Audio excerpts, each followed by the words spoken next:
Today we're going to talk about a method for analyzing performance problems. And I've taken this methodology from a book by Robert Mager and Peter Pipe called, interestingly enough, Analyzing Performance Problems, and subtitled, They Really Oughta Wanna. And that subtitle refers to the fact that Mager says, employees really ought to want to do things right, but sometimes they don't. And as managers, it's important for us to figure out why not.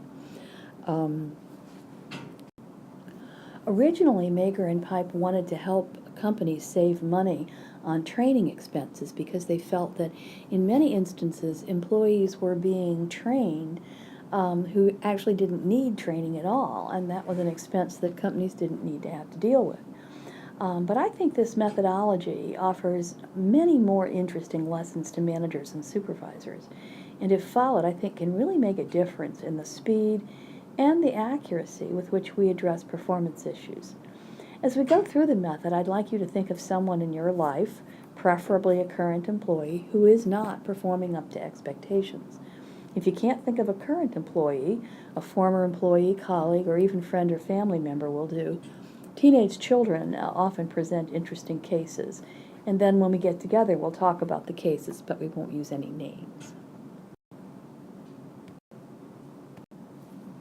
Okay, so let's get started. The first thing you need to do, obviously, if you're dealing with an employee who isn't performing up to snuff, is to describe the performance problem itself.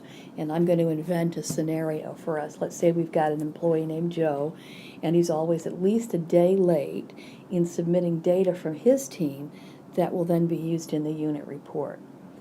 The next question you have to ask, say Mager and Pipe, is this one. Is it important? Now that may seem like a dumb question, but I've worked with a lot of people who are simply annoyed by aspects of employee behavior.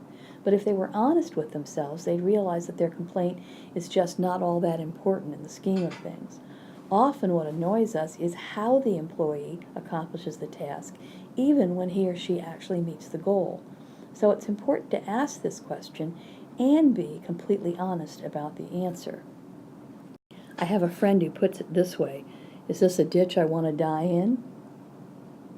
When we talked the last time, you all mentioned micromanagement as an issue, and I think this question, is it really important, is a great way to avoid the pitfall of micromanagement.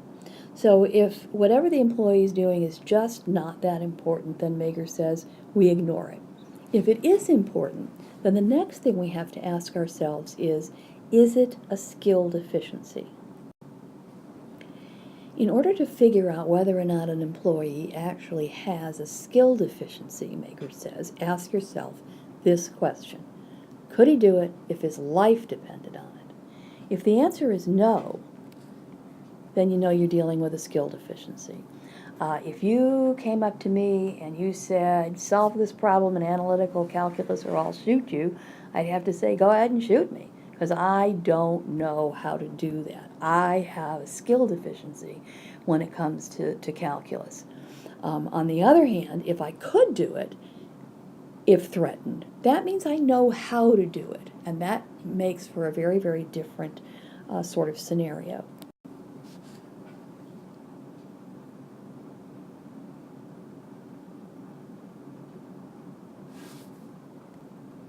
So let's say, yes, it is a skill deficiency. And if it's a skill deficiency, then there are a number of other questions that you need to ask yourself in order to determine how to solve the problem. If it's a skill deficiency and it's something that I used to do but don't do any longer, then you want to ask yourself another question: is it a skill that I use often? And depending upon the answers to those questions, you'll then determine the best solution. If it's something that I don't know how to do and I've never done it before, then clearly a formal training session is in order. If it's something that I don't know how to do now but I used to know how to do, then perhaps some practice would be a possibility, or perhaps feedback might be all I need. Here, do it this way.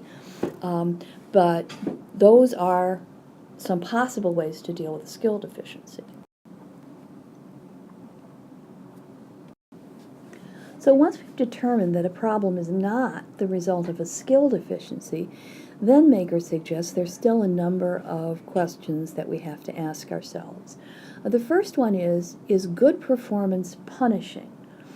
And some things we might want to think about are, what are the consequences of performing as desired? Is it punishing to perform as expected?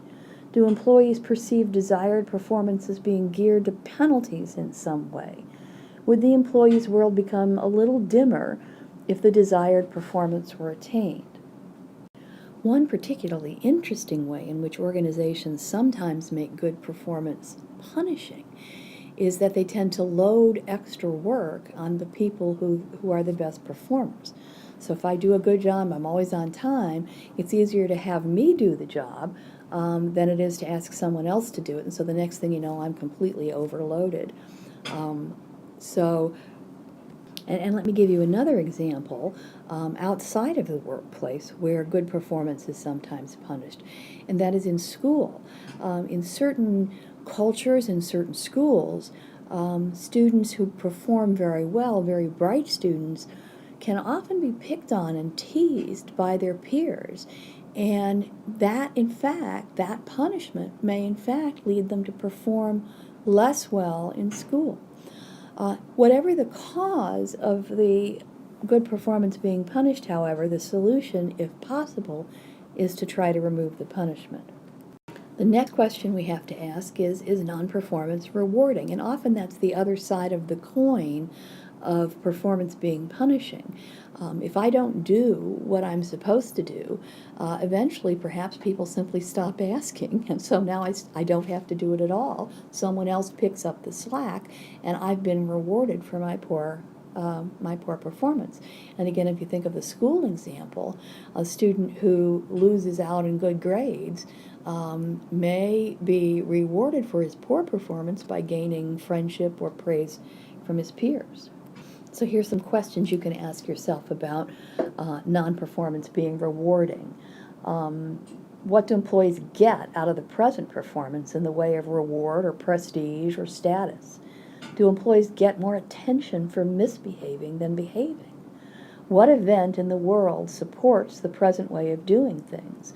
Am I inadvertently rewarding irrelevant behavior while overlooking crucial behaviors? Are employees either mentally or physically inadequate, doing less so there's less to worry about, doing less because it's less tiring? The third question is, does performance really matter? And by that, Mager means, do employees perceive that that good performance matters to their supervisors? Does it matter to them? Do they receive favorable outcomes for performance? If I'm doing everything right all the time and I never get any recognition for it, I might stop doing it. You'll notice on the flow chart that the solution for both non-performance being rewarding and the question of whether or not performance matters is the same thing. Mager calls it arranging consequences. But what he really means here, I think, is making sure that in both cases, employees understand that the correct performance, the right performance, does matter. And you can convey that in a number of ways through simple feedback, through either negative or positive consequences, so that people recognize that the kind of work they're doing does matter. The final question is, are there obstacles? And in many cases, employees face obstacles that we're not aware of, and we need to ask ourselves questions, such as, do the employees really know what's expected of them? Are there conflicting demands on employees' time? Do they lack the authority to do things the way you want them to be done? Do they lack the time, or perhaps the tools? Are there restrictive policies or a right way of doing things or a way we've always done it that ought to be changed? And can I reduce competition from the job? Things like phone calls and crises that seem urgent but are not really all that important.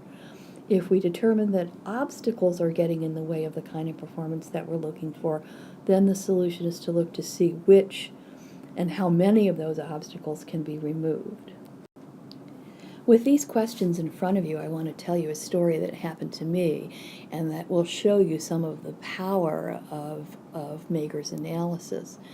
I was a director of training for a bank, and one day the chief counsel came storming into my office, and he was really angry, and he throws a piece of paper down on my desk and says, "Can you fill out this form? Is this form clear to you?" And I looked at the form. I said, "Yeah, it's pretty clear to me."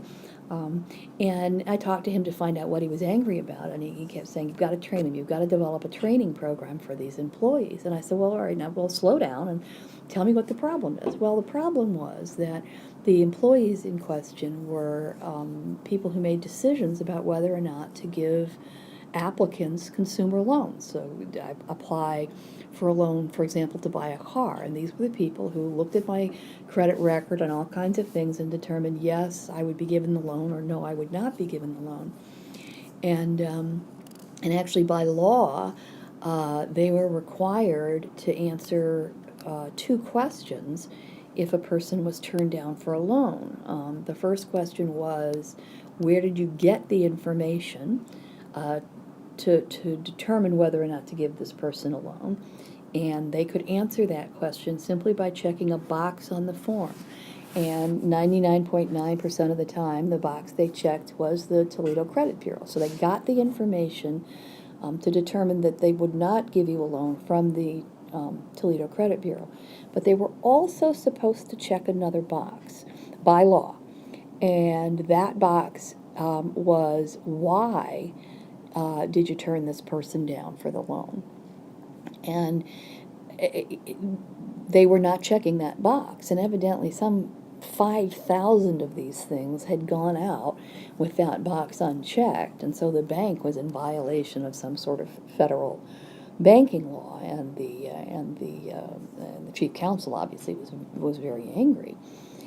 And I said, "Well, so why do you think they're not checking the boxes?" I said, "Do they not know the reason that the person was turned down?"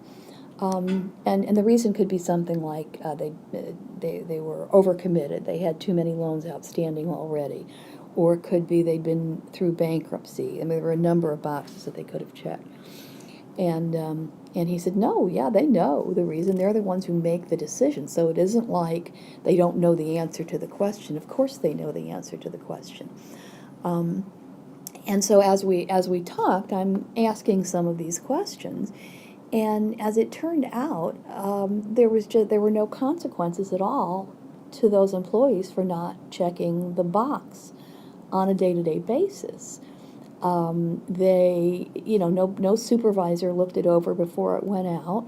Obviously, the consumers who got the notice didn't realize the box was supposed to be checked, and so they didn't get any flack from anybody. But it's pretty interesting to notice that performance was punishing in this instance and non-performance rewarding because of 1 second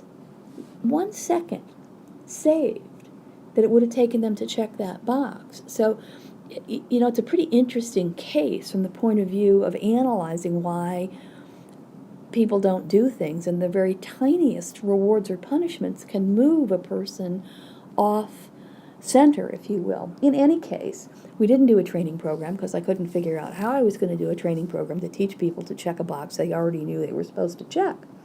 So what we did is we simply added a sentence on the form. And the sentence said, "In compliance with federal law, if you are turned down for a loan, you have a right to know the reason. One of the above boxes will be checked to indicate the reason for the denial." And that completely solved the problem. As soon as these people realized that an angry customer, for example, might come back to them and say, "Why didn't you check this box?" Then it became less punishing and more rewarding to check the box than not to check it, and that solved the problem. Obviously, once you've analyzed the problem carefully, you need to lay out some possible solutions and choose the best one, and we'll talk about that a little bit when we get together on February 21st. Also, for February 21st, I hope you come prepared to ask me some questions about this methodology and perhaps to walk through a couple of scenarios from your own experience. If there are still people who aren't complying with your in-process inspection policy, for example, we should talk about that.